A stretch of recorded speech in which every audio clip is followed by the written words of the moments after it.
Greetings, this is Amy Wentley with Chai Knuckles Knitting, and this is episode 2022-37, Knitting Basic Socks from the top down using the magic loop method. Greetings, a couple of things about this video today. This is a little different. You're seeing my face. So this is what I look like. These are my hands. You're used to seeing my hands. So this is me. And this is my room. This is where I do all of my taping, a lot of my knitting. If you look back there, you can see a lot going on. I have a lot of projects. I have over here my bins behind me. That's where a lot of my stash is. And so this is where just a lot of the teaching and the taping and all that goes on. So some people have asked me about Chai Knuckles Knitting, why it's called Chai Knuckles Knitting. That is because it's named after two of my cats. One of them's name was Knuckles, and he was a red tabby, and he passed away, unfortunately, about 4 years ago. But Chai is another cat, and he is a Siamese, and he is 22 years old. He's still with us, and he's around. So if you hear mewing during any of my videos, it's him. That usually means he's asking for a treat, because he does like his treats. So today's video is going to be about magic loop socks. So if you want to join along with me, you'll need some yarn. So worsted weight's a good choice, or bulky weight yarn, and then appropriate needles for that yarn. So for a worsted weight, that would be probably a size 6 or 7 needle US, and for bulky weight, that would be about a US 9. And it needs to be a 40-inch circular needle so that we can work with magic loop. Magic loop has to do with having a lot of extra cord that we manipulate around, and it helps us be able to do small circumference knitting like socks, but without having to fuss with DPNs or things like that. So you are also going to need a stitch marker, so please have that on hand. If you want to, I have a book available on Ravelry. It's called Knitting Basic Socks, and it's in 3 weights of yarn, 5 sizes, and from the top down. And I will have the link to that book in the description of this YouTube video. So please check that out and get that if you would like.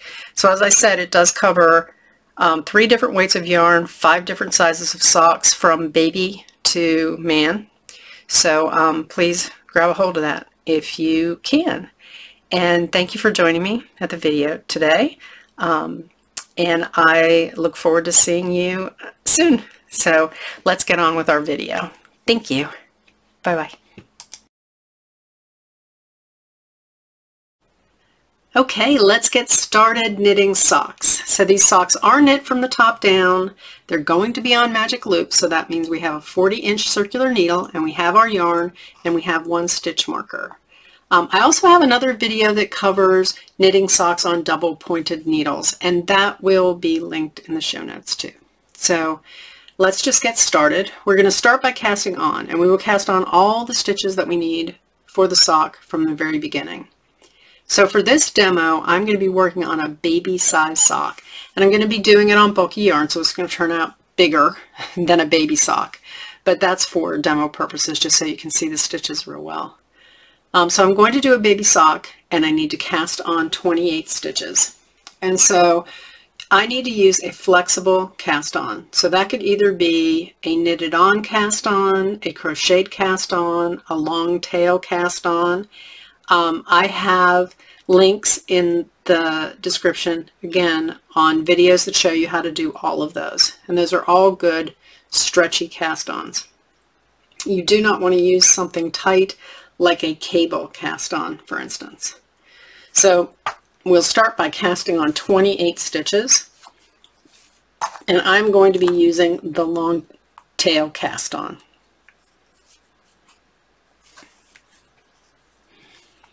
Got to give myself some yarn to work with. There we go.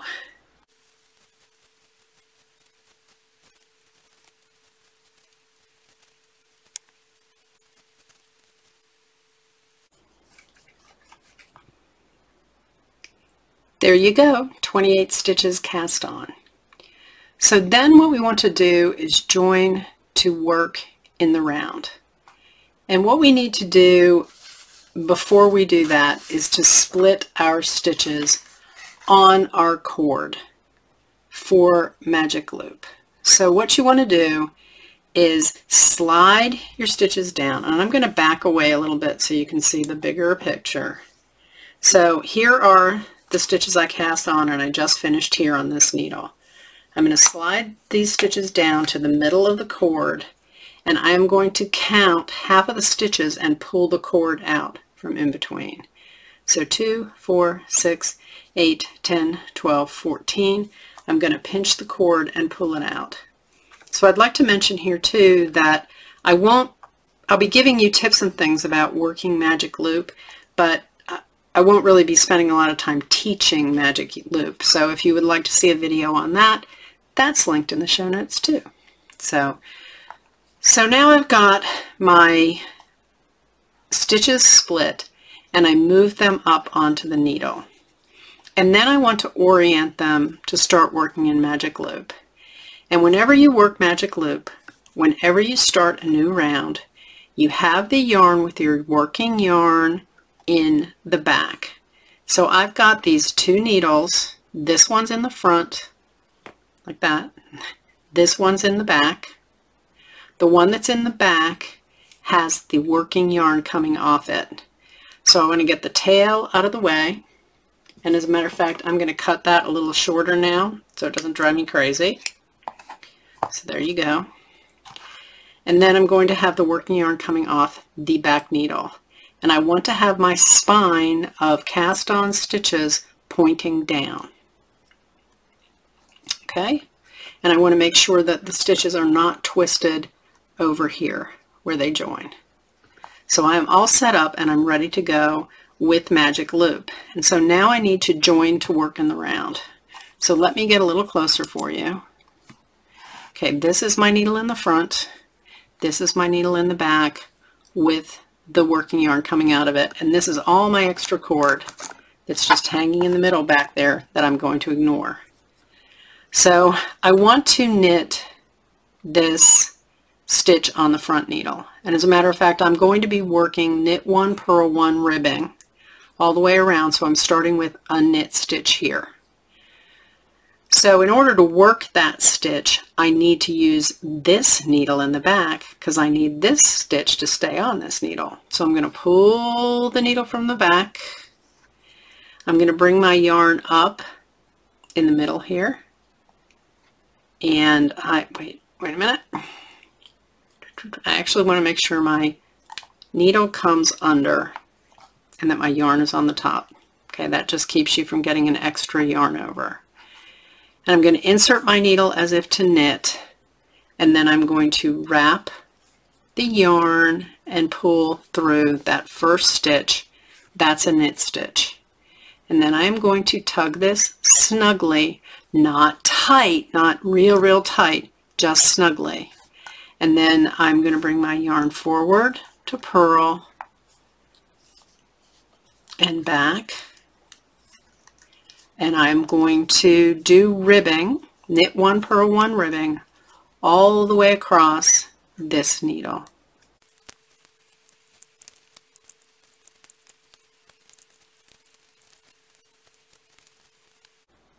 So I just finished working the first half of the round on the sock. This is knit 1, purl 1 ribbing, and I ran out of stitches on this needle. This needle is empty now. So since this needle is empty, that tells me it needs to have stitches on it. So what I'm going to do is I'm going to back out so you can see this. There's a cord attached to the stitches on this needle. I want to leave that. I want to pull the other cord with these stitches that are just on the cord, and I want to pull that cord until the needle comes through those stitches. So now I have stitches on both of my needles, and I'm ready to orient again to do the second half of the round using magic loop. So what I'm going to do is I'm going to turn my stitches, and I want them so the working yarn is coming out of the back needle.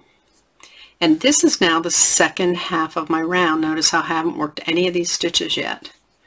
What I want to do, and this helps me keep track of where I am, is I want to put a marker in these stitches at the end of the round. I call these the end of round stitches because I finished the beginning of the round here, but I still have the end of the round to do. And this red marker reminds me when I still have half a round to do.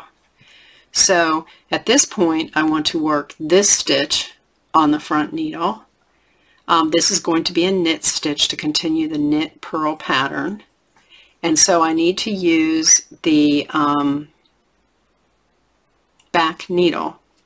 So I'm going to pull that out, and I want to take that back needle under the working yarn and get that working yarn out of the way. I'm going to insert to knit and wrap the yarn and pull it through. Then I'm going to pull snugly. The reason you pull snugly is to keep ladders from developing between the needles. So I'm going to bring the yarn to the front and purl, and then I will finish doing the knit one, purl one rib all the way across this back needle.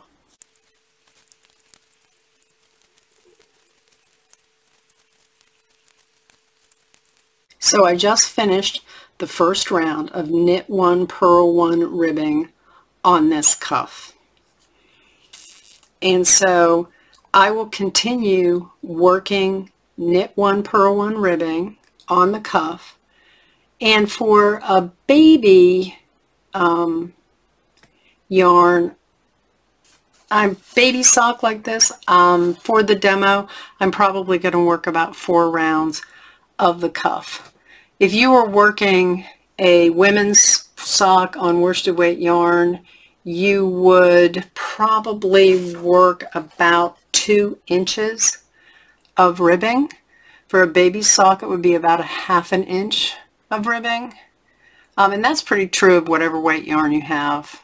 And so a baby sock is about 1/2 inch, child sock is about 1 inch, child's medium sock is about 1.5 inches, a woman's is 2 inches, and men's is about 2.5 inches. So I'm going to work this cuff for about 1/2 inch, and then we will go on to the next section, the leg.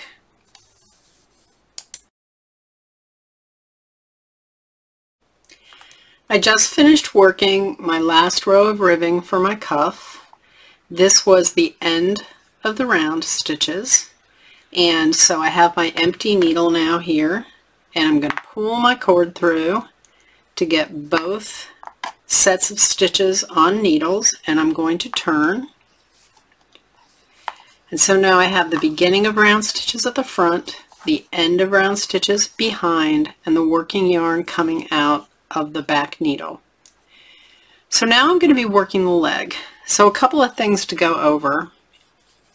If you want to count the stitches in your cuff, or count the rows in your cuff, so that you can make the next sock match this one exactly, this is how you count the rows. So I always skip my cast on. So this first, if you look at the bottom here, this very first V at the bottom is my cast on stitch. So that's this little V here. Right above it is another V. So that's my first round. This is my cast on. This is round 1, round 2, and round 3 is on the needle. So I worked 3 rounds for this cuff. And I suggest that you write this down somewhere. If you buy my pattern, there's a special section for sock number 1 where you can write that down, that you worked 3 rows of the cuff. And so now we're going to move to the leg. And you, for the sake of this demo, we're just going to work plain rounds of stockinette stitch. But really the leg is the place where you can show off a lot of fancy stitches. So if you wanted to design your own sock with lace in the leg or cables in the leg or things like that, that is perfectly fine. Be aware with some stitch patterns, they will pull in or stretch. So you might want to actually test out, do a little swatch ahead of time. With cables, you probably want to cast on more stitches to start with because cables pull in the fabric and will make it a tighter sock. So you might want to make it bigger to begin with. But for the sake of this demo, again, we're just going to stick with plain stockinette. Now, the one thing too is you want to keep track of how many rounds you work in the leg because you want the second sock to match. So what I do is I use locking stitch markers like this kind that locks and unlocks. Or sometimes I will use little rubber dental bands that people use for pet grooming or for little ponytails, that sort of thing, for hair decoration. And I use those to mark every 10 rows. So if you use dental bands, you can snip those out with scissors when you're done. If you use locking stitch markers, you can unlock them when you're done. And I'm going to show you how I mark my first round of the leg to start my counting. Okay, so I know I want to start with this stitch. So I need to pull out the back needle and I need to take it under my yarn so that my yarn is out of the way and doesn't make a yarn over. And I'm going to go ahead and I'm going to work around. But what I do is at the very beginning of the round, I'm going to go ahead, I'm going to snug this. I'm going to work about 4 stitches. And then I place a locking stitch marker on my right hand needle. I knit the next stitch.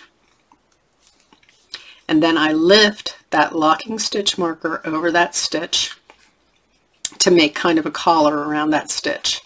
And that is marking the base of stitch 1 of the next 10 stitches.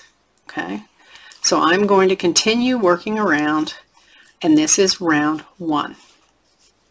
Okay. Now you can work the leg of your sock almost any length you want. These socks are usually about thigh high. If you want to do a knee sock, you're actually going to have to do some shaping around the calf, and that's not covered in my pattern. That's not covered in this video. So my book and this video are covering really mid-thigh socks. You can make them shorter than that. You can make a pair of, essentially footies where your leg is only maybe 2 rows long. That's fine too. So just bear that in mind. And what else do you need to know about the leg? So for, the different sizes, you're going to have a different length. So for a baby sock, a leg is customarily about 2 3/4 inches from the beginning of the cuff, from your cast on to the heel flap. And the heel flap starts at the top of your Achilles tendon, right where it lines up with your ankle. So on the baby sock, that's going to be 2 3/4 inches. For a child's sock, that is going to be a small child's sock, that's going to be about 4 inches. For a medium child's sock, that's going to be about 6 inches. And then for a woman's sock, that will be 7. For a man's sock, that will be 9. So I want to show you a pair of socks, or to be accurate, a sock, so you can see what these different parts look like.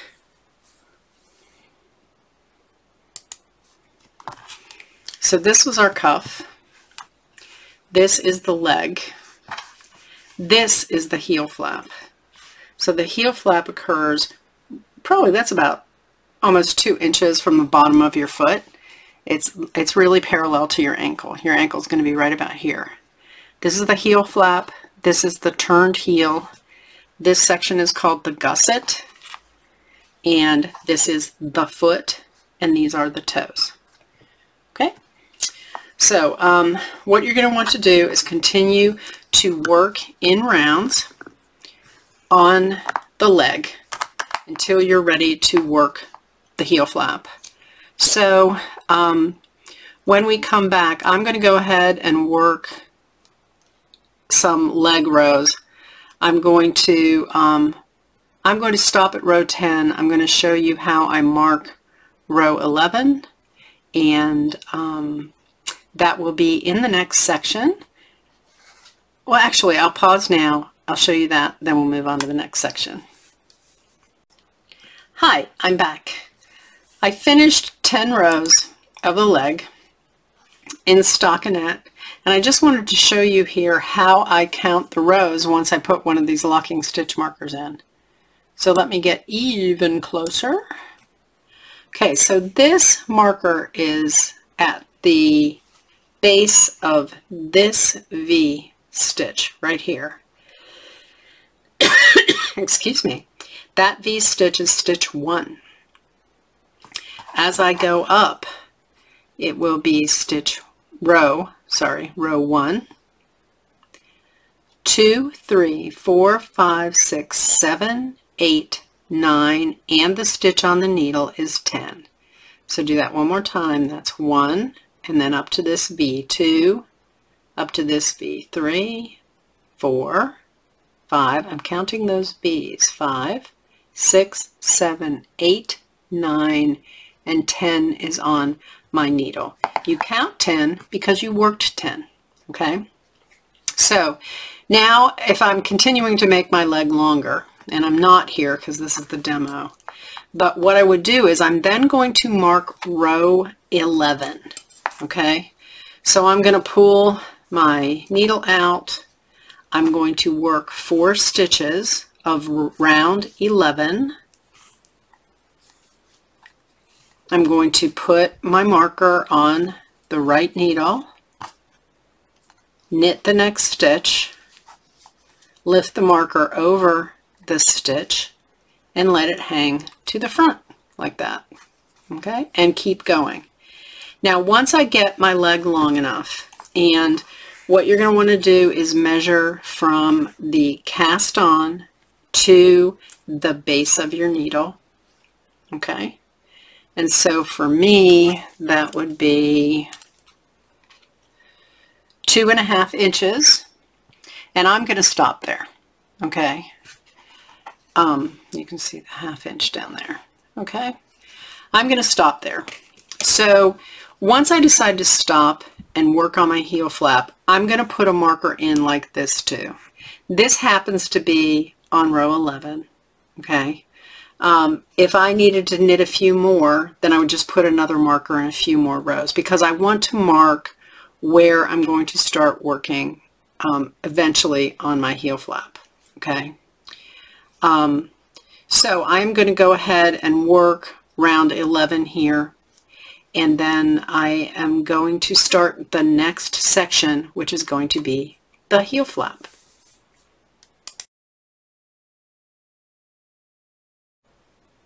We are now ready to work the heel flap. So I took out the few stitches that I did at the end of the leg there. So what I've got here now is 10 rounds, and I decided to stop at 10. So I'm going to start working the heel flap, and I'm going to mark the heel flap start while I'm doing that. So now the deal is, for a little while, we are only going to be working on the beginning of round stitches, not the end of round stitches, the beginning, okay?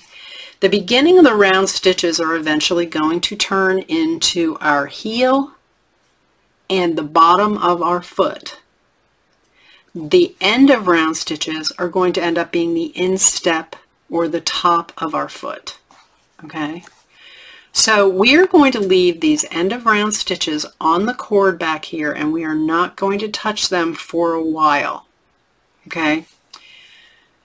And we are going to start working the heel flap on the front stitch, on the front needle with our empty needle, okay? The heel flap is going to alternate two different kinds of stitch patterns, okay? For the first row, it's going to be a slip one, knit one pattern, and on the second row, it's going to be purls. We are actually going to be working this part and these stitches flat now, not in a circle anymore. We're going to knit the front, turn, knit the back, turn, knit the front, turn, knit the back, turn, and only work these stitches on the beginning of the round. Okay? So let's get started. So for round one, or row one, we're going to slip one and knit one, slip one and knit one, slip one and knit one, and we're going to do this all the way across. This is called a slip stitch pattern. It's a slip stitch heel flap. And what that does, slipping the stitches actually adds a little bit of cushion and texture to the back of the heel where the sock is going to wear against the back of your shoe. So it's going to actually be a cushion there. It's going to help with wear. Oh, knit one, slip one, knit one. So it's a really good choice. So that first row is finished, slip one, knit one, slip one, knit one, all the way across. What I want to do at this point, and I forgot to do it, is I want to take a locking stitch marker and I want to put it on one of these stitches. I'm going to pick a slip stitch on that first row of the heel flap. This is just going to help me count, okay? So it's about 5 stitches in. I put it right there on the collar, just like I did the other way, except I didn't do it while I was knitting. I did it as an afterthought. So that's how you do that. Okay? So now I'm going to turn, and for row 2, the instruction is to slip one purl all the way across. We only do one slip on the back. That's the first stitch. And then we're going to purl all the way across. Okay.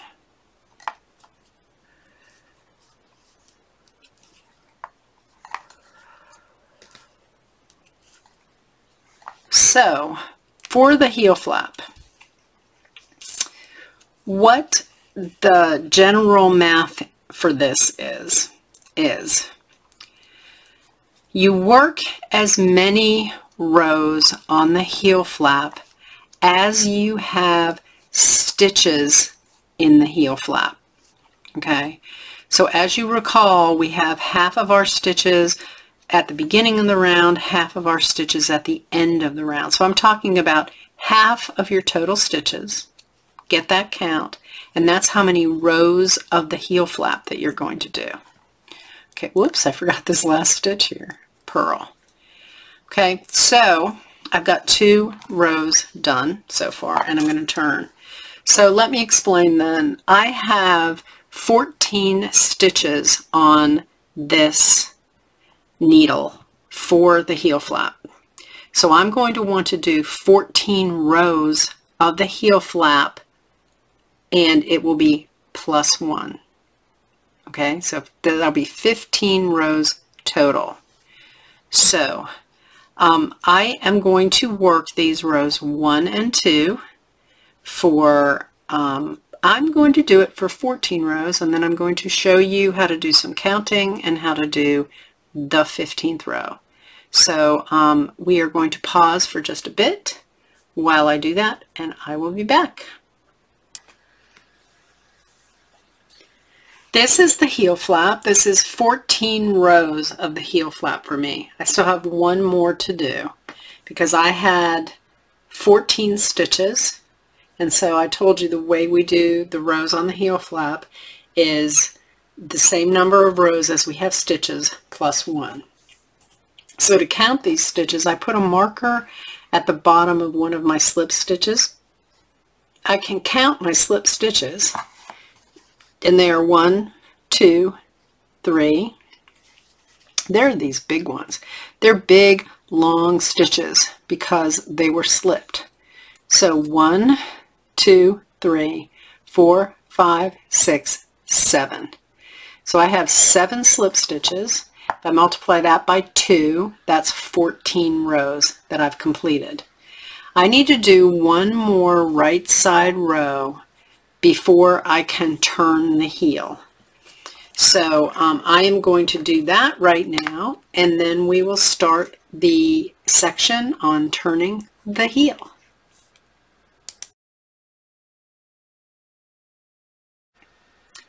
I just finished the last row of the heel flap. For me, that was row 15, and that was a slip one, knit one, slip one, knit one, slip one, knit one.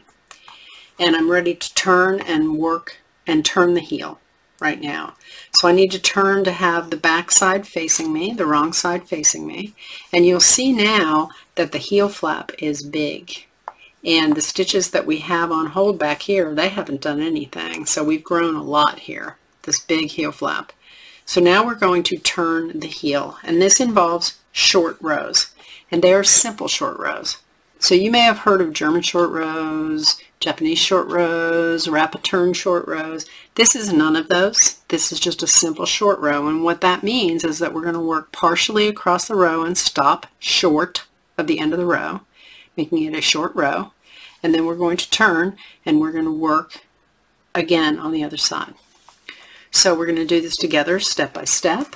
I'm going to start on this baby sock with purling 9 stitches on this side.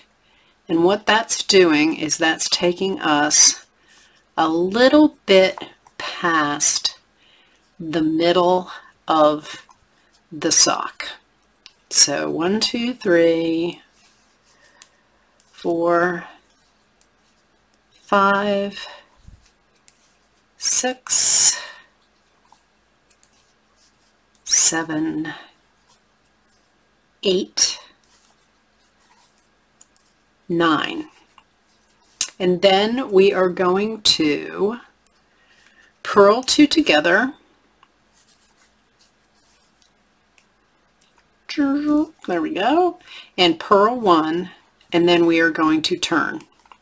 So we still have 2 stitches left on the end of this needle. We're not going to work those. We're going to turn before we get there.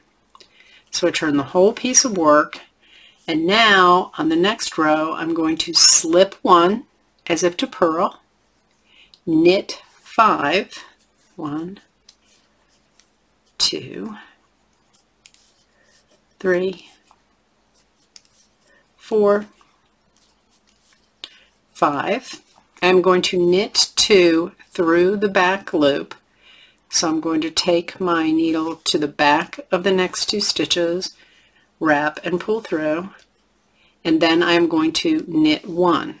And you will see that there are 2 stitches left over on this needle that I am not going to work, and I'm going to go ahead and turn right now.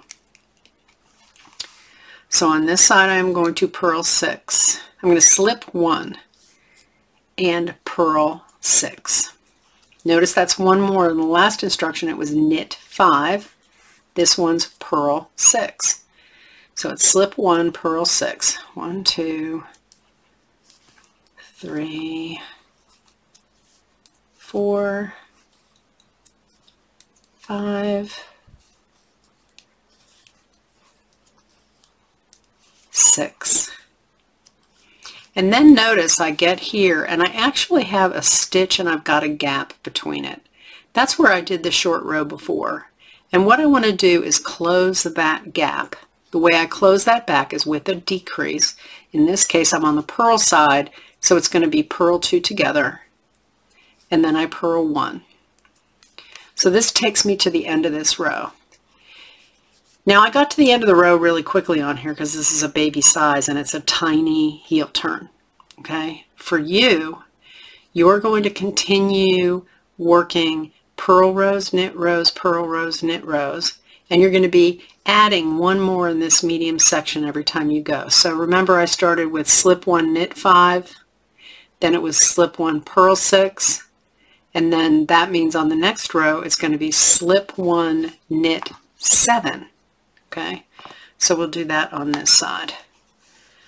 So I turn and I'm going to slip 1 and I'm going to knit 7.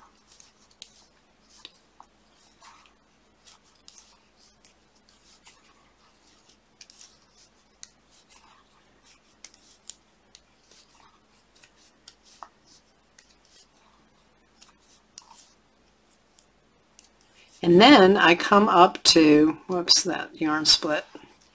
I'm going to come up to one of those gaps again, where I have a stitch and a big gap. In this case, since it's the knit side, I'm going to knit 2 through the back loop to bring that gap to get, together, and then I'm going to knit 1, and I am at the end again. Now I am at the end of my heel flap for the baby sock. If you're working on another size, what you're going to do is turn and you're going to slip 1 and you're going to purl 8. And the next time you're going to turn and you're going to slip 1 and knit 9. And you'll turn and slip 1 and purl 10. Okay? It's going to keep in that kind of cadence until you run out of stitches, just like I did. There's no more when I got to the end of this knit. So we are at the end of turning the heel. So the next thing we're going to want to do is pick up gusset stitches, and that's in the next section.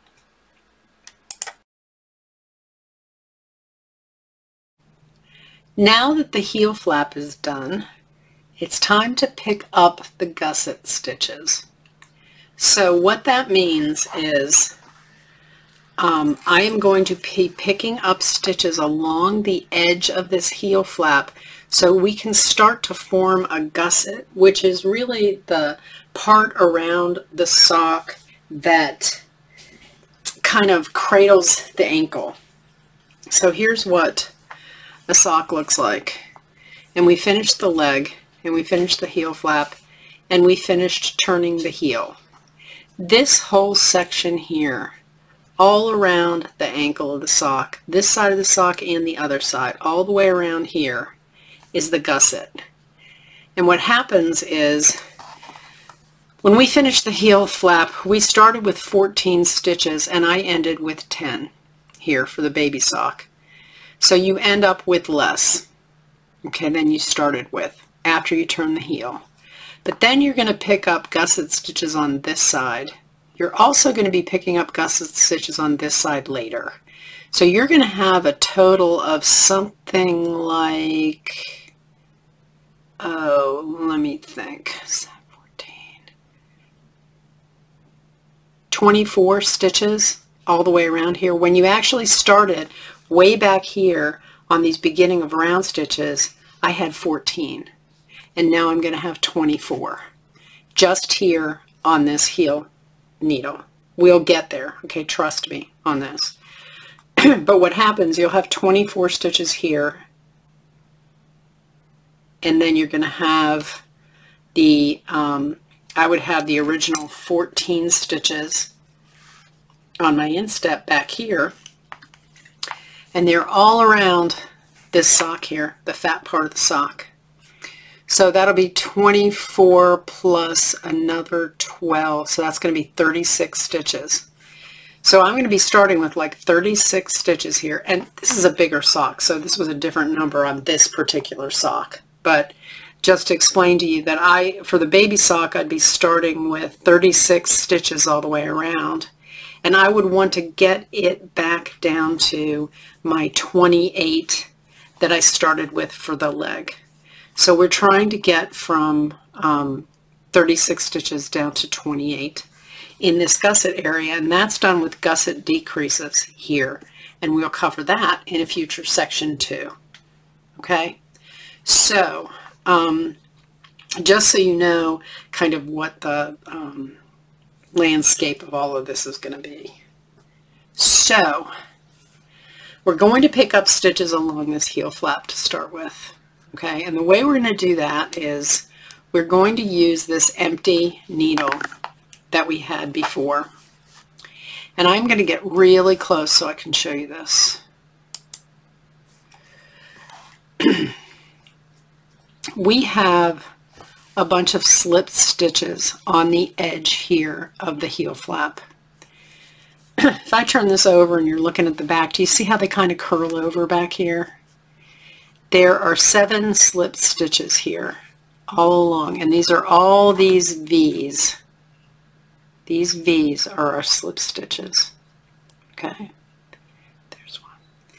So what we want to do is we want to separate this first section of V's away from the rest of the knitting. Okay, and we want to pick up ladders between the edge and the rest of the stitches. And so if you look really closely when I pull this apart, and this is really splitty yarn, so this makes it a little harder to see, but I'm pulling, and don't be afraid to pull them apart like this. Do you see how there are strands between the columns of stitches, and we call those ladders? There's a good view of one. We're going to want to pick those up. And I'm going to want to pick up one for each one of these slip stitches. So it's going to be 7 stitches along this line from here to here. Okay. So I'm going to separate these first 2. This first ladder right here is actually attached to the stitch on the needle. So we're not going to use that one. We're going to do the next one. So I'm going to pick this up from left to right and put it on my empty needle. Okay. Then I'm going to use this same needle, all the rest of these stitches are on, and I'm going to knit this stitch through the back loop. Okay.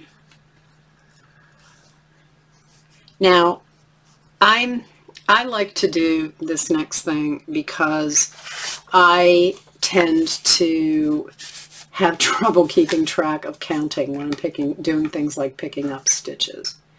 So I want to get a stitch marker. There's one right here. Oh, this guy is just mangled. I wonder what I do with that. Okay, it's a little red busted up stitch marker. But I'm just going to take this first stitch I picked up, take it off the needle, put the stitch marker on, and put this stitch back. Okay. So this lets me know I've got my what was it, 10 stitches for my heel here, and I know this marker starts the one that I'm picking up, so I don't have to get confused counting. Okay, so that's my first stitch picked up. So I'm going to spread my stitches again, and I'm going to find a new ladder. And when you have slipped a first stitch, these ladders will actually be 2 strands because you slipped the stitch. That's part of the working stitch, the stitch you worked before it, and the slip stitch.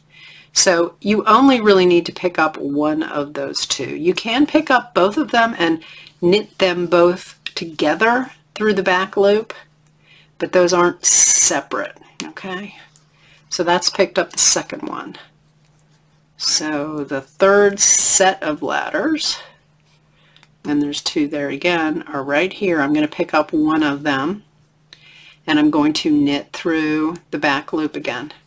Now the reason I knit through the back loop is because that twists the stitch.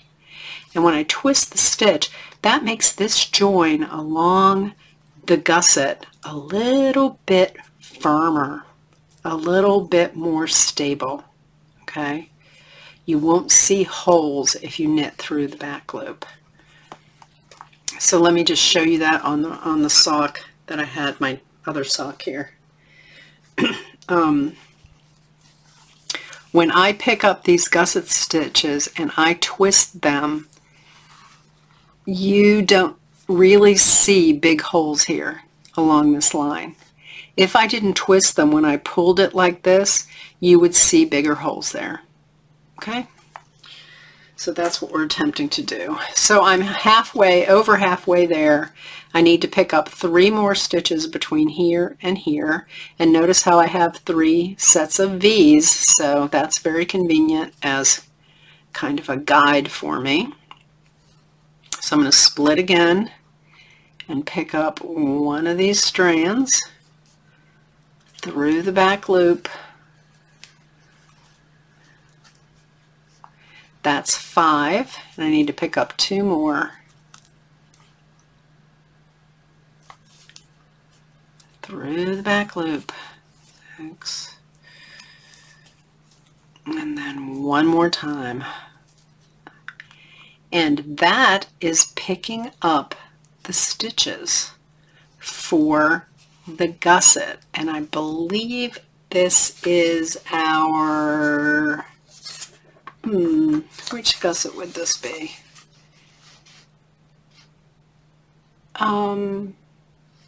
Actually, I'm not sure which one, left or right, doesn't really matter. Okay, so now, here's the deal. You picked up all those stitches for the gusset, correct? And so, we're great. Now it's time for us to finish the round we were on, okay? So, we're going to pull our needle through on these held stitches that we have not done in a long time, and we are finally at the end of the round, right? So, we are going to go ahead and knit these stitches that were on hold for the cord, and these are our instep stitches now. Okay, and we're going to work across.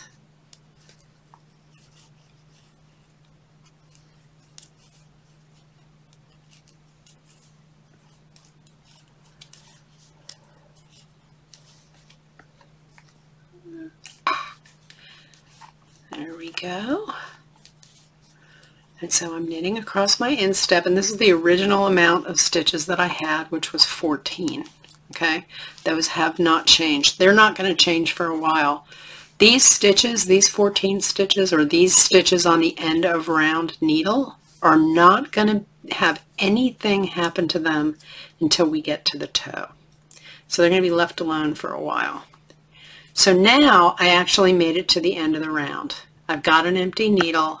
I need to pull my needle through on those stitches that were on the heel, but now I still have a set of gusset stitches that I need to pick up. And I'm actually going to use this needle, this heel needle, so I'm going to pull it out again. I'm using this heel needle to help pick up these stitches. If you want to, you can use just an empty double-pointed needle, or anything for that matter, to pick up those stitches. As long as you're using this one to knit, you're okay. But we're going to use this one that was holding the heel stitches, and we're going to use that to help us pick up. And so we're going to be doing the same thing on this one. We're going to be separating the slipped stitches from the others and picking up the ladders. We're going to pick up 7 along here, 2, and and we're going to do that. I'm going to do that with this needle, okay? So I'm going to actually be pulling out both needles at once. See that? One's going to be picking up, and one's going to be knitting, okay? So, and this is now also, just so you know, it's going to end up being your new beginning of the round here. Because we just finished the end of round stitches here, this is going to be the new beginning. So I'm going to take my left needle and I'm going to move in close to you. I'm going to separate my stitches, and I'm going to pick up one of these ladders. I'm going to take my other needle and I'm going to work through the back loop like that. And I have one. Okay. Then I'm going to do that to the next one. Pull the stitches, pick up the ladder through the back loop, 2. Pull the stitches, pick up the ladder through the back loop, pull through. That's 3. I need to pick up 4 more. 4.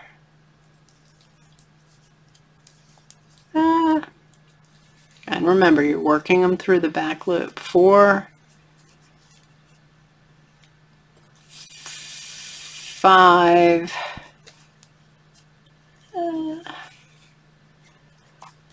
there we go. Splitty yarn. There you go. 5, 6,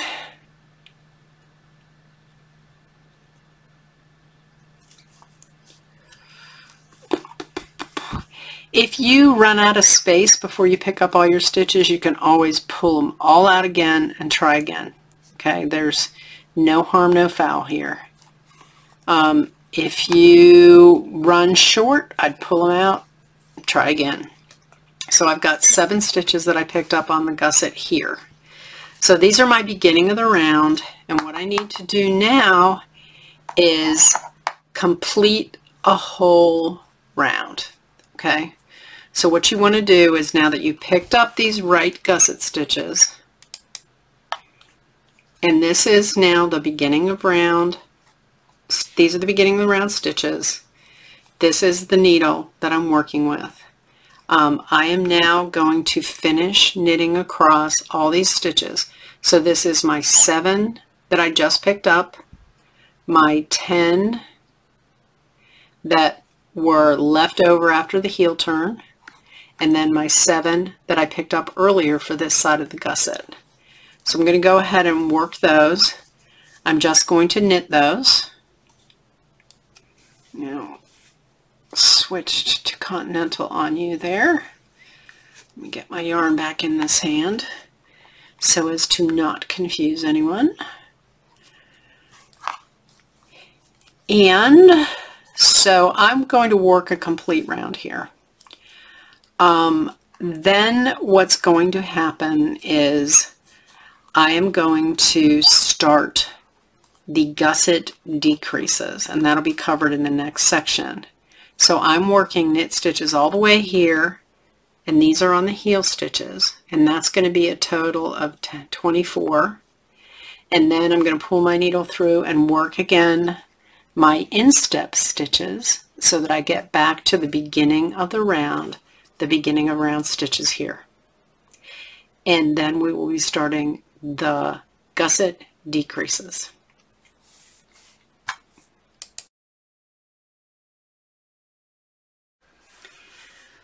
So I just finished the part where I picked up the gusset and worked across the heel stitches and then worked across the instep again. So now I'm working in rounds again. I'm not working flat on the heel flap anymore. We're working in circles again. So I'll be starting that cadence again where I work the beginning of the round stitches and then the end of the round stitches, beginning of the round stitches, end of the round stitches, in circles like that. And now we're going to start the gusset decreases. And the gusset decreases are the part of the sock here again where I am decreasing a couple of stitches every other round to get the total stitch count here back down to the original stitch count for the leg, and that's the same for the foot. Okay, so what we're going to do when we do these decreases for the gusset is we are only going to do decreases on the beginning of round stitches. So no decreases on the end of the round stitches here. These will stay at the original stitch count for me for the baby sock. That was 14. Okay.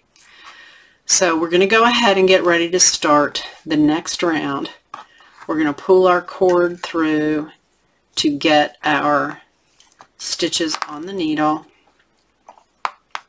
and how this is going to work to do the decreases. And remember, this is going to be every other round. So we're going to start out by knitting 1, and then we are going to do a slip, slip, knit. Or you can either do that, or you can knit 2 together through the back loop. So for the sake of this demo, what we're going to do, since we've been doing knit 2 together through the back loop all along, we'll just continue to do that. So you're going to knit 1, knit 2 together through the back loop. So that's 1 decrease. Then we're going to work all the way across these beginning of round stitches. These are the heel and foot stitches. And we're going to get to 3 stitches before the end, and we're going to knit 2 together and knit 1. Then we'll go work the instep stitches and finish the round. The next round is going to be plain. No decreases on this needle, no decreases on this needle. Then the third round, we're going to knit 1, knit 2 together through the back loop, knit to 3 stitches before the end, knit 2 together, knit 1, then work the instep stitches, and that round is completed. And we're going to continue in that manner until we have the original number of stitches on this beginning of round needle. So I started with 14 beginning of round, 14 end of round when I was working the leg up here, and then all the stitch count got all wacky when we added heel stitches and gusset and everything here. So when these stitches equal the original 14, I can stop my decreases, and that'll take me back to the original kind of leg stitch count. Okay, so I'm going to show you how to do 1 decrease round, and then I want to do 1 plain round, because I want to show you how you can figure out where you are if you lose track. Okay, so I'm going to pull my back needle out. I'm going to knit 1 and get all those stitches up on my needle, knit 2 together through the back loop.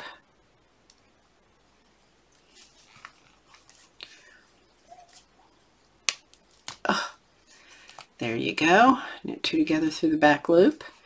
Then I just knit across until there are 3 stitches left on the needle.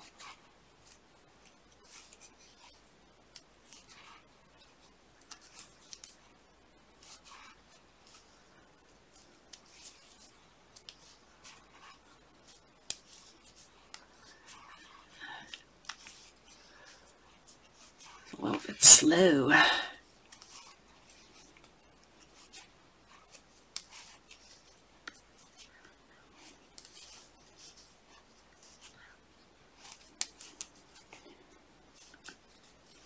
It's a lot of stitches, you know, it's a lot more than we started with, 10 more, so. And we'll be decreasing 2 on every row for the gusset decreases, and so for the baby sock, that means we'll have to do a total of 10 rows, because there are 5 rows that have 2 decreases, so that takes us down 10 stitches, and then we have the 10 plain rows, or the 5 plain rows. Anyway, I'm back to the last 3 stitches. I'm going to knit 2 together and knit 1. And that's the beginning of round. Those are the heel and foot stitches where we did the gusset decreases. Now we turn, and on this back needle, or not the back needle, on the end of round stitches, okay, we're going to go ahead and just knit across those. Okay, so let's go. We're going to knit across, and then I'm going to show you, whoops, I need to pull this needle out. There we go. And knit across.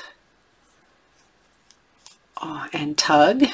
We're back to tugging so that we don't have ladders at the corners.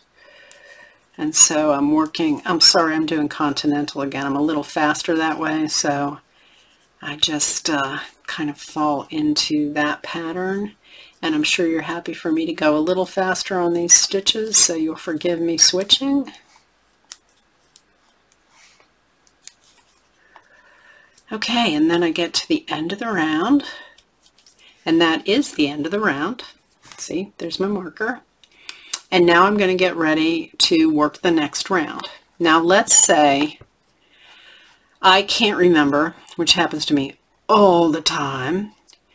I'm going to pull these stitches onto the needle now. And I can't remember whether I decreased the last round or didn't. Okay, so here's how you can tell. Let me get a whole lot closer for you so I can point this out. So if I look at the stitches on my needle, okay, and if I look, I'm going to want to go into the second stitch here.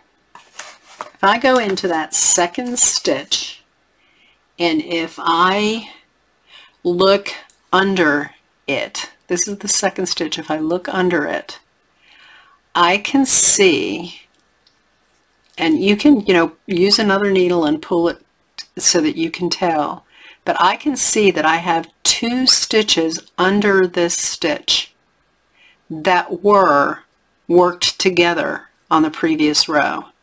So when I worked the previous row, I took these 2 stitches, and this stitch that came out of it was the knit 2 together through the back loop. Okay, that's how that resulted. It took 2 stitches and ended with 1 on my needle. So if I have a stitch on my needle and I look under it and I have 2 stitches going into it, I know that it's now time for me to do a plain row because I just did a knit 2 together row. Okay, so I'm going to go ahead and I'm going to work this plain row, and then I want to show you something else. Okay, so let me just knit a few plain stitches here. Okay, so this is the plain row. So what I would do with this plain row, sorry I'm really close right now because I want to show you something else really close. So I want to finish this plain round all the way around. Okay, so let's do a little bit of pretending right now. Okay, let's pretend I just picked up my needles and I'm starting a new row here, and I can't remember whether I decreased or did a plain row the last time.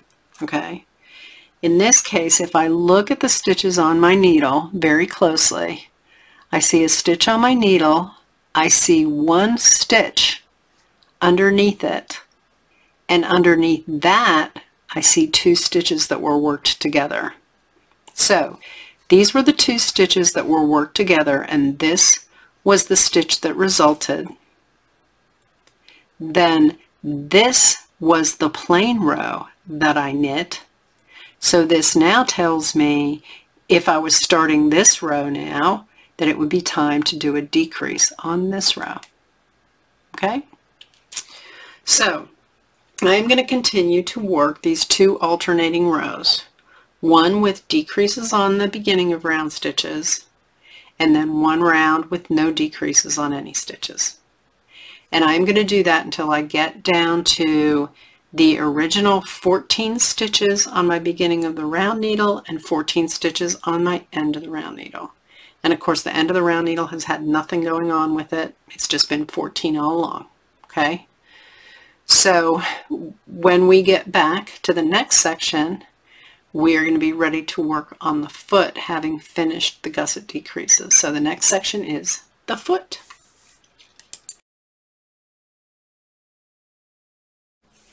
I've now finished all the gusset decreases, and you can see them now along the edge of the heel here. You see that? And on the edge of the heel here. And these are leading up to your beginning of round stitches. Okay? And now the beginning of round stitches and the end of round stitches are the same number. There's 14 for me, for my little baby sock size. So what we're going to do now is we are going to knit the foot. So a little advice on patterning on the foot of a sock. Let's say you decided that you were going to have lace or cables or things all along your leg here. When you get to working the foot, I strongly recommend that you limit your design elements like lace and cables, bumpy stitches, that sort of thing, to the instep, to the top of the foot. That's going to be your end, those are going to be your end of round stitches. If you have those kind of stitches on the bottom of your foot, that's going to feel funny, like walking on pebbles or something in your sock, potentially. So I say keep the patterning on the top, on the end of round stitches, and just do plain stockinette on the foot. And so for the purposes of this demonstration, I am just going to be doing stockinette stitch, knitting all around. And it's going to be on this original number of stitches that I cast on at the beginning of the sock. So for me, that's 28. You're going to do it for a particular length. The pattern that I have on Ravelry gives you an idea of about how long you want to do that. But what I suggest you do, and it's easy to do when you're using Magic Loop, is when you get to where you think your foot is long enough, slide the stitches down onto the cord, put your foot in here and slide the sock on. The stitches aren't going to go anywhere because they're on the cord here. And you can go ahead and actually put the sock on and see if the foot is long enough. What you want it to do is before you start the toe decreases, you want the foot to end at the base of your big toe. And the pattern suggests that if you're knitting a children's sock, that's going to be about an inch before the end of the sock. For a child small, that's 1 1/4 inches, child's medium, 1.5 inches, woman's 1 3/4 inches, men's 2 inches. You'll need that for the toe. But I think if it's at all possible, you know, if these are for you or someone who is in your house who can try it on, go ahead and try it on and have the foot end at the base of your toe. So I'm going to go ahead and work a couple of rounds because this is a demo sock again. I am not going to have this actually fit a real person. So I'm going to go ahead and do a few rows of leg or a foot here. And then we will come to the next section, which are the toes.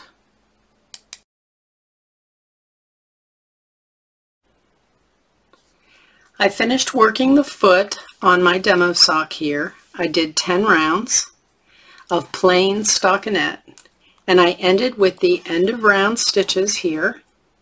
Okay, you can tell it's the end of round because I can see my end of round marker there. And I'm going to turn around and I'm going to be ready to start the toe decreases. Now the toe decreases are going to seem very familiar to you because they're a lot like the gusset decreases, but instead we're going to be doing twice as many. So we're going to work across the beginning of round stitches and we're going to knit 1 stitch, do a decrease, work to 3 stitches before the end, do a decrease, knit 1. Then we're going to turn and we're actually going to do decreases on the end of round stitches. Those have been left alone for a really long time, but now we get to do it. So again, we'll knit 1, do a decrease, work to the last 3 stitches, do a decrease, knit 1 on the end of round stitches. That means every round we're going to be decreasing 4 stitches total. And we're also going to be working again decreases on every other round. So for this baby sock that I'm doing on this huge yarn and huge needles, I am going to actually do the decrease rounds 3 times. So the first time around, I'll decrease 4 stitches. So that's going to take me down to 24 stitches. And then I'm going to work a plain round, plain knit. The next decrease round, I will decrease by 4 stitches, and that's going to take me down to 20 stitches. then I'm going to work a plain round, then I'm going to work a round of decreases. This will be my last round of this set, and that's going to take me down to 16 stitches. At that point, I am going to then do decrease rounds every round until I get down to 4 stitches on the front, on the beginning of round needle, and 4 stitches on the end of round needle, for a total of 8 stitches. So the way the decreases are going to work is going to be like this. You are going to pull out your back needle. These are the beginning of the round stitches. You will knit 1. You will knit 2 through the back loop.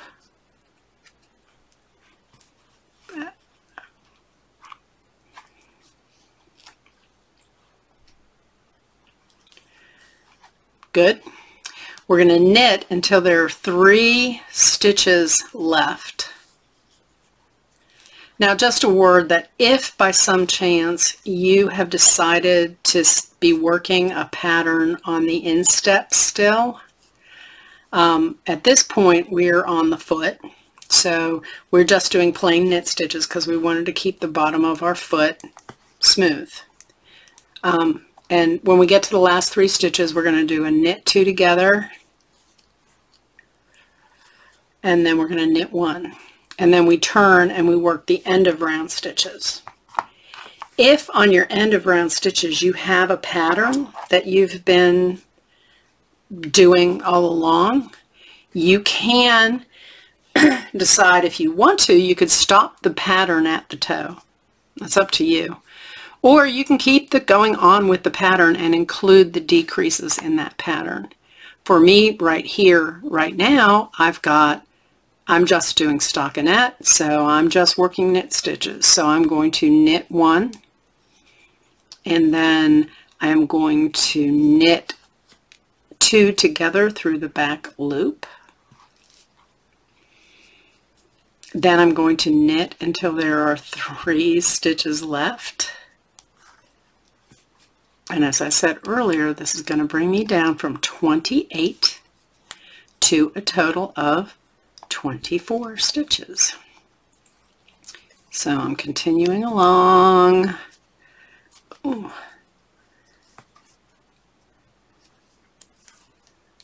So we're almost there. You are all so patient. So we're now at the end, 3 stitches left. We're going to knit 2 together and knit 1, and that is 1 decrease round of the toe done. So the next thing you're going to do is work a plain round, just knits, no decreases. Then the following round will be another decrease round, and you will continue going decrease round, plain round, decrease round, plain round, for the number of times that the pattern says. So for a woman's fingering weight sock, that would be 7 times. You would actually be reducing the stitch count by 28. So I will keep doing this. Remember, after you finish those repeats, and it's going to be decrease round, plain round, decrease round, plain round, decrease round, plain round. For me, I had 3, and with a plain round. Okay. Once you finish that plain round, then you will start doing decrease rounds every round. And so I am going to do exactly that, and I am going to come back here when I have 4 stitches on each of my needles, my beginning of round stitches and end of round stitches, so 8 stitches total, 4 each front and back. And then we are going to work the Kitchener stitch.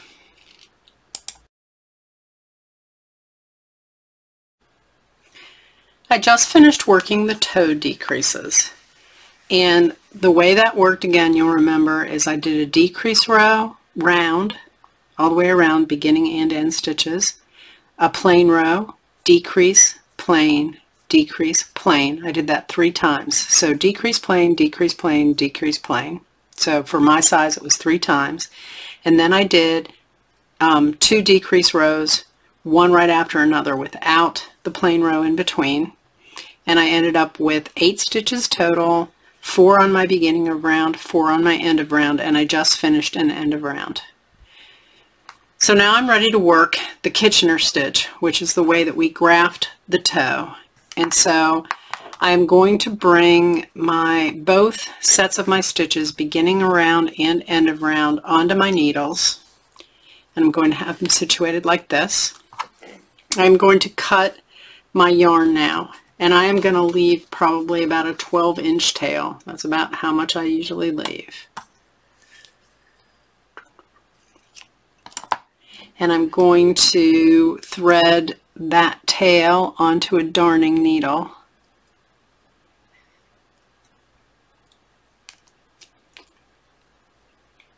And if you're working on a women's sock, you'll have a whole lot more stitches to graft together than I do, but I'm only going to have to graft together 8 stitches. So, having a hard time getting my yarn on the darning needle. It's usually easier than that. But this one is being particularly persnickety. So just give me 2 seconds.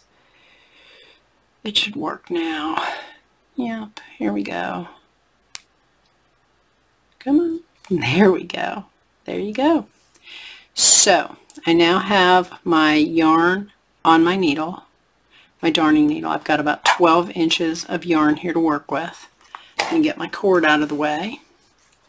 I've got a needle in the front. This is the front needle. This is the back needle. So I'm going to start out, I'm going to zoom in so you can see my hands a lot closer. Okay.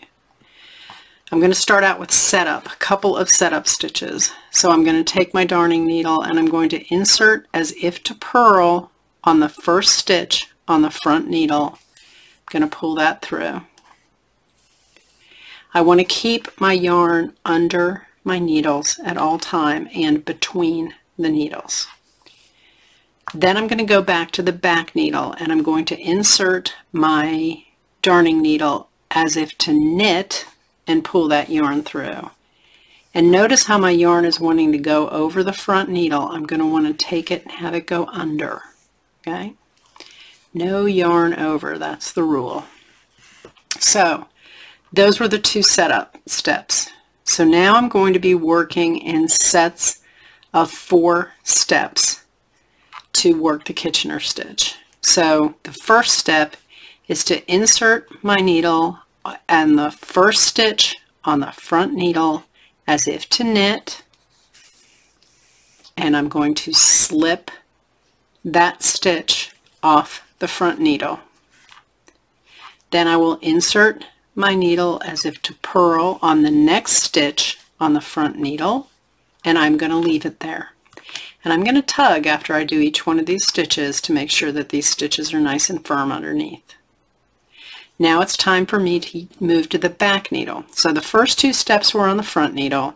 That was insert as if to knit and drop, insert as if to purl and leave on. Step 3 is on the back needle, insert as if to purl and make sure your yarn goes under the needle and drop, excuse me, and tug a little. And on the second stitch on the back needle, you're going to insert as if to knit and leave that stitch on the needle. And always making sure that your working yarn is underneath and between the needles. Okay? So those 4 steps again are front needle, insert as if to knit and drop off, insert as if to purl and leave on. Back needle, insert as if to purl and drop off, insert as if to knit and leave on. So we're going to do that again. So front needle, insert as if to knit and drop off, insert as if to purl and leave on, insert as if to purl on the back, and make sure the yarn goes under the needle. Insert as if to purl and drop off, and then insert as if to knit and leave on. So I'm at the point now where I have 4 stitches left. I'm going to do this one more time. I'm going to insert on the front needle as if to knit and drop off.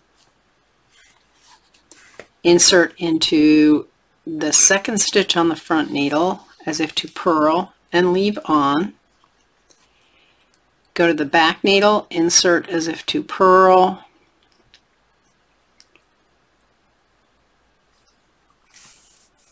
and drop off. Back needle, insert as if to knit and leave on. So when I'm left with the 2 stitches on the needle, I no longer have 4 to work with. So what I'm going to do is insert as if to knit on the front needle and drop off.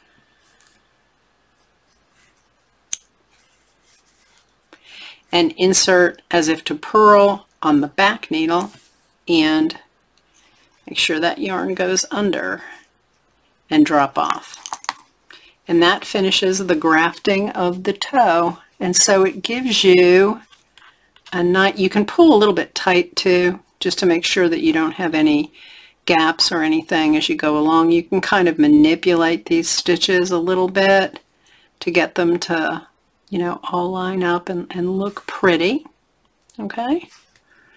And that just looks like a nice little curve over the top of your toe, grafted like that. Now you do have this knot at the end, and so my trick for that is I'm going to take my needle over that knot and I'm going to stick it in the toe of the sock and reach in. Let me back out so you can see this. So I'm going to reach into my sock and grab that needle and pull it through tight. And see how it's pulling it through tight, and it's actually kind of sucking it in like that. And there you go.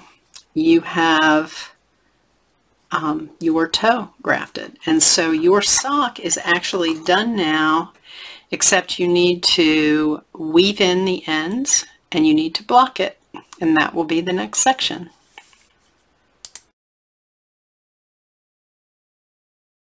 I've finished my sock, and now that's all left to be done is to weave in the ends and take care of some other matters and then block the sock. So to weave in the ends, what you'll want to do is turn your sock inside out.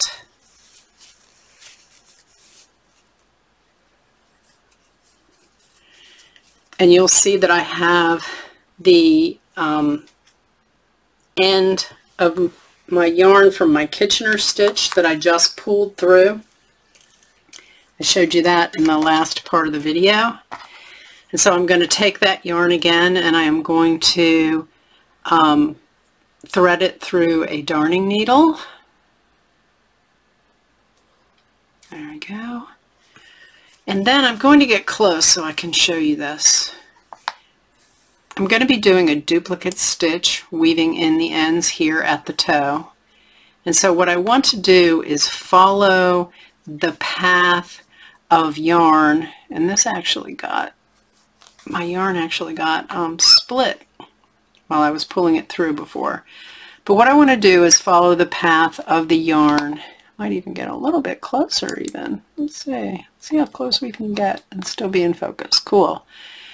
So what you're going to want to do, these are all purl bumps on the back here, is you're going to want to kind of follow the path of the yarn. So what I'm going to do is I'm going to start here with one purl bump, and I'm going to go perpendicular, or at a diagonal. So you see I came under this loop and this loop. And what I'm going to do here now is I've come up under those 2 loops and I'm going to follow this piece of yarn here over the top And then I'm going to end up coming back down under these two diagonals to complete a knit stitch.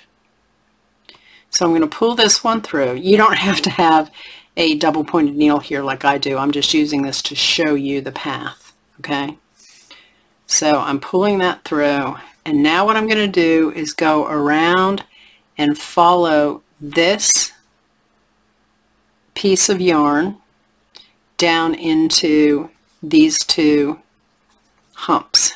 Okay, so there you go. And then I'm going to come around and follow this loop, and I'm going to come up diagonally, and it was actually where I was before, so we're going to be coming up this way. So I'm going to be coming up diagonally that way,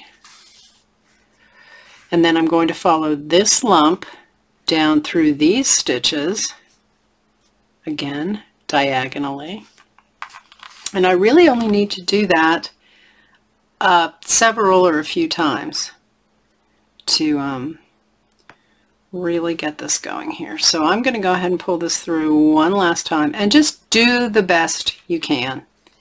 I try to follow the path of the yarn the best I can. If not, it's really not going to show on the other end. You'll be fine, and just cut close and you'll be good. And the toe of this sock is going to end up felting over time, and those stitches are just going to stay really well. The other thing I want to suggest is, this is really typical that very often there is a hole at the gusset where you picked up stitches around the gusset. I've tried a lot of different tricks, a lot of different ways of keeping that from happening, but it still happens. Just generally it does. So what I do in a case like that, if I want to close up that gusset hole, I will take a piece of yarn. Let me back up a little so you can see. I'm going to take a piece of yarn, probably about, I'm guessing maybe that's about 9 inches. I am going to thread it onto my darning needle.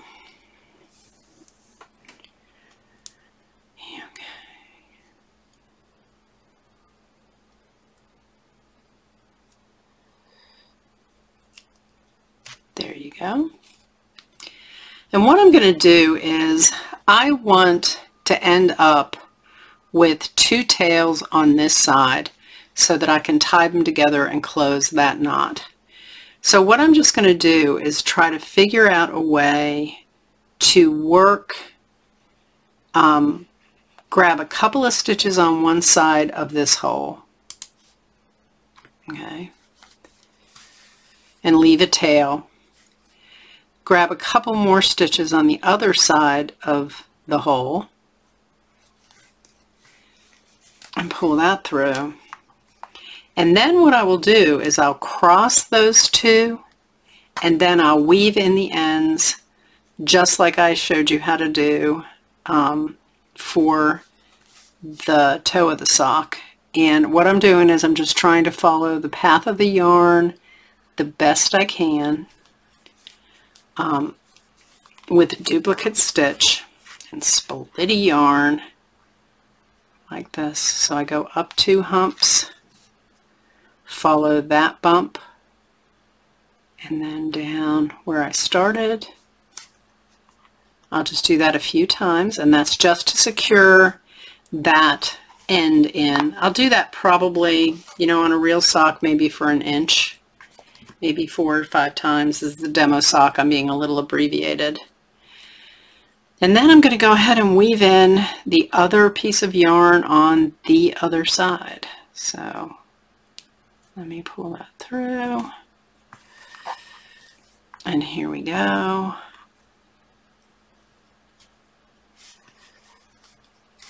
One.